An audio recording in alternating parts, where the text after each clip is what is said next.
ప్రస్తుతం మనం Jubilee hills police స్టేషన్లో ఉన్నాము. ఈ పోలీస్ స్టేషన్కి ఎందుకు వచ్చాము అంటే ఈరోజు బిగ్ బాస్ ఫినాలే జరిగిన సంగతి అందరికీ తెలిసిందే. ఈ ఫినాలే తర్వాత సెలబ్రిటీస్ ఎవరైతే అన్నపూర్ణ స్టూడియోస్ నుంచి వస్తూ ఉంటారో వాళ్ళ కార్ అద్దాలని పగలగొట్టడం జరిగింది. అసలు ఎందుకు జరిగింది, ఎలా జరిగింది అవన్నీ పక్కన పెడితే చాలామంది సెలబ్రిటీస్ కార్లు అయితే పగలగొట్టారు, బస్ అద్దాలు అయితే పగలగొట్టారు.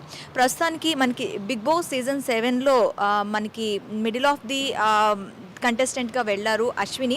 తన కార్ కూడా పగలగొట్టడం జరిగింది. అసలు ఏం జరిగింది, ఇన్సిడెంట్ ఎలా జరిగింది అనేది డీటెయిల్గా అడిగి తెలుసుకుందాం. హాయ్ అశ్విని. హలో అండి. How are you? I'm good అండి. How are you? I'm good. Ashwini, car పగిలింది అని చెప్పి ఇక్కడ పోలీస్ స్టేషన్లో కంప్లైంట్ ఇవ్వడానికి వచ్చారు. సో అసలు ఏం జరిగింది, ఎలా జరిగింది? ఏం లేదండి, మేము ఇట్లా ఫినాలే అయిపోయింది, అందరం బయటకు వస్తున్నాం అనమాట. అక్కడ బిగ్ బాస్ వాళ్ళు ఆల్రెడీ చెప్పారు బయట చాలా మంది ఉన్నారు, అంటే ఆఫ్టర్నూన్ నుంచే ఒక 1 lakh మెంబర్స్ వరకు ఉన్నారు, అసలు బయటికి రావద్దు అది ఇది అని చెప్పి ఏదో మాట్లాడుకున్నా. అంటే మేము ఇంకా మాకు జరుగుతుంది కాబట్టి ఫినాలే మేము అందరం రెడీ అవుతున్నాము, అందరం లోపల ఉన్నాము. సో ఫినాలే అయిపోయింది, ఇంకా 1 hour వెయిట్ చేసాము, ఒక 2 hours కూడా 1.5 hours పైననే వెయిట్ చేసామండి. సో కొంచెం ట్రాఫిక్ అంతా క్లియర్ అవ్వాలి, మనుషులందరూ కొంచెం వెళ్ళిపోవాలన్నట్టు ఇంకా కొంచెం క్లియర్ అయింది అని చెప్పారు బిగ్ బాస్ వాళ్ళు.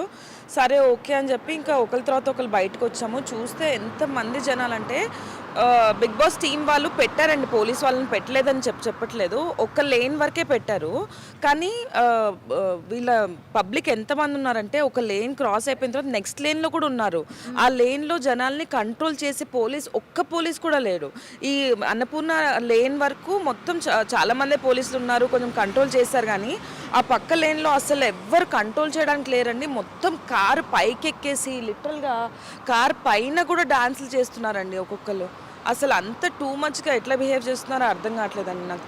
I know fans we work for that అండి. అంటే పొద్దున్న లేస్తే మేము కష్టపడేది దానికోసమే. We want some fan base. మాకు కూడా యూనో 10 చోట్ల మమ్మల్ని పీపుల్ రికగ్నైజ్ చేయాలి, మేము యూనో 10 మంది జనాల్ని మనము హ్యాపీ చేయాలి మా ఎంటర్టైన్మెంట్తో అనేది మా లక్ష్యం. కానీ ఇట్లా ఫ్యాన్స్ ఇట్లా హర్ట్ చేస్తే చాలా ఫీల్ అవుతామండి. అండ్ ఎస్పెషల్లీ మా సిస్టర్ కొనిపించిందండి నా కారు, తను కెనడాలో ఉంటుంది. అసలు కొత్తగా కొన్నానండి నేను car. It's my new TR నెంబరే ఉంది, టిఆర్ఏ ఉంది. ఇట్స్ మై న్యూ కార్ అనమాట. నాకు చాలా బాధ ఇస్తుందండి. అంటే మరీ ఇంత వర్స్ట్గా బిహేవ్ చేస్తారని చెప్పి నేను అస్సలు అనుకోలేదండి. సీరియస్గా I'm feeling very very bad about this అండి. ఓకే, పల్లవి ప్రశాంత్ విన్ అయ్యారు కదా, మీ ఫీలింగ్ ఎలా ఉంది? ప్రశాంత్ విన్నందుకు ఐఎమ్ ఆల్వేస్ హ్యాపీ అండి. అంటే నాకు ఎప్పుడు ప్రశాంత్ చాలా ఇష్టము. అంటే ఒక రైతు అయ్యింది అంత దూరం వచ్చి ఇంత బాగా గేమ్ వైజ్ చూసుకుంటే కానీ అంటే ఇంట్లో బిహేవియర్ వైజ్ కూడా చాలా చాలా బాగా ఆడాడు. సో నాకు he's always my favourite and I always wanted him to become. కాదు, మీరు హౌస్లో ఉన్నంత వరకు కూడాను తనతోనే ఎక్కువ టైం స్పెండ్ చేయడం కనిపించింది. మీ బాండింగ్ ఎలా ఉండేది? Yeah, it was a very good bonding. అంటే గుడ్ బాండింగ్ ఉన్నాయండి. అంటే వెళ్ళంగానే ఫస్ట్ అక్క అనుకుంటే దగ్గరకు వచ్చాడు. తర్వాత నాకు కూడా ఏదైనా బాధలు ఉన్నా, ఏదైనా ఫుడ్ షేరింగ్ ఉన్నా, ఏదైనా ఉన్నా కానీ చాలా బాగా అంటే అర్థం చేసుకునేవాడు ప్రతి విషయం. అంటే వీళ్ళందరూ ఏంటంటే కొంచెము మేము చాలా మేము వీఆర్ సెలబ్రిటీస్ అనే టైప్లో బిహేవ్ చేస్తారు కదా. అండ్ నేను కూడా as a person I'm not like that అండి. అంటే నేను చాలా తొందరగా కలిసిపోతాను అనమాట మనుషుల్లో. అట్లా నాకు ప్రశాంత్ కలిసిపోతున్నాడు. అరే నాకు ఏదైనా ప్రాబ్లం వస్తే ఐ థింక్ నేను ఇతనితో చెప్పుకుంటే నాకు కొంచెం క్లియర్ ఉంటుంది, కొంచెం బాగుంటుంది. నేను లైట్ అయిపోతాను కదా, మనసులో ఏదో పెట్టుకొని అట్లా ఉండలేం కదండి. అంటే అక్కడ మనకు ఒక ఫోన్ ఉండదు, ఫ్యామిలీ ఉండదు, అసలు ఏముండదు, అసలు బయట ఏం జరుగుతుందో కూడా మనకు అసలు ఏం తెలియదు. సో అట్లా నాకు ఏదైనా బాధ వచ్చి ఏదైనా ఎవరితో అయినా ప్రాబ్లం వచ్చినా అతనితో బాగా షేర్ చేసుకున్న దాన్ని. అట్లా మెల్లమెల్లగా బాండ్ కూడా చాలా బాగా ఇంక్రీజ్ అయిందండి మాది. అయితే అమర్ రన్నర్ అప్ కన్నా విన్నర్ అవుతాడు అని చాలా మంది ఎక్స్పెక్ట్ చేశారు. దీన్ని ఎలా చూడొచ్చు?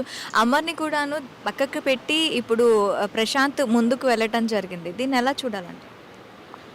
అట్లేం లేదండి. అంటే హీ డిజర్వ్స్, అంటే ప్రశాంత్ డిజర్వ్స్ ద కప్, అట్లానే అమర్ డిజర్వ్ కాడు అని చెప్పి నేను చెప్పట్లేదు. కాకపోతే అంటే ఇట్స్ ఆల్ పీపుల్ ఓటింగ్ అండి. ఒకవేళ ప్రశాంత్ లేకపోతే ఖచ్చితంగా అమర్కి వచ్చేదంటారా?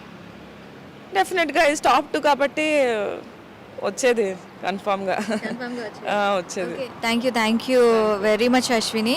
Sorry for your car and అది రికవరీ అవ్వాలి, ఖచ్చితంగా వాళ్ళు దొరకాలి అని మేము కూడా కోరుకుంటున్నాం.